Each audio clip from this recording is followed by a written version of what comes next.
Thanks so very much. My name is Sam Charles. I just want to direct this into the speaker. I want to get the clarity with regards to your policies on education because we've all agree that education is the only way that will take us out of the challenge we find ourselves as a continent.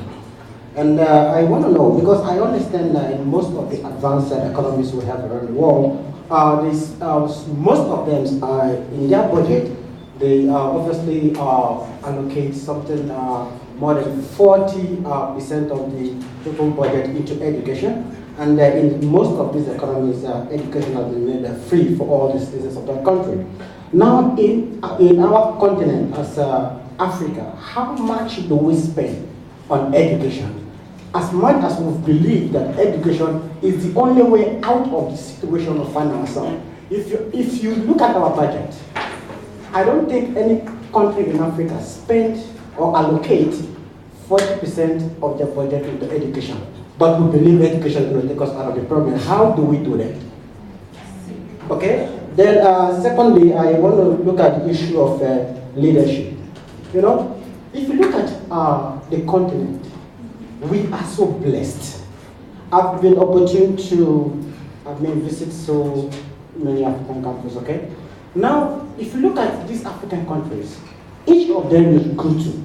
You see that these guys, we are obviously blessed with both human and natural resources, beyond our imagination and even our understanding. But at the end of the day, you see that we live in abject poverty and suffering.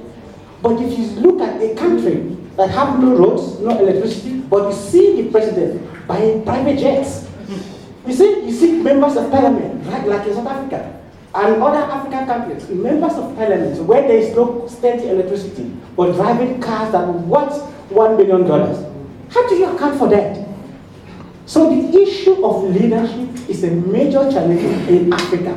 As much as we want to get out of this problem we find ourselves, we have to invest heavily in the youth of today because we are the leaders of tomorrow.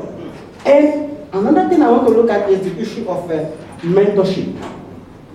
Now, we all know that for you to thrive in any area of life, you have to get the correct and the right mentorship.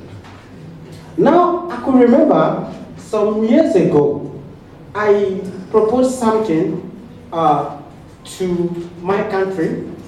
What I said, okay, if it was a South African rand, it would be like 20,000 rand. I said, okay, all public officers earning 20,000 rand and above should have a central fund where they would just donate 100 rand to support education.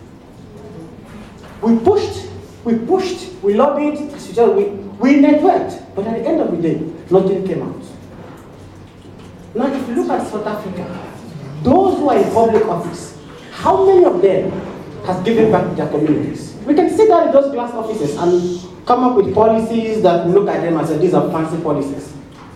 But at the end of the day, how are we giving back to the communities that we came from? The answer is absolutely no. So please, I want to direct it to the speaker that please, when we come up with these policies, we say we engage in, we do what you call the public participation. To just remind you, last year I obviously worked for the GCIS, okay? I was the National Project Coordinator for the GCIS official publication, the Public Sector Manager. Now, if you look at it, at the end of the day, we can sit in these glass offices and we come up with these policies. But please, as we come up with these policies, let's always have the mechanism to implement these policies. So at the end of the day, Africa will find ourselves in at that point that we want to be. Just like China did their proper planning and they are where they are today. So let's come up with strong foundation, planning and implementation so we get to that point where we want to be. Thank you so much.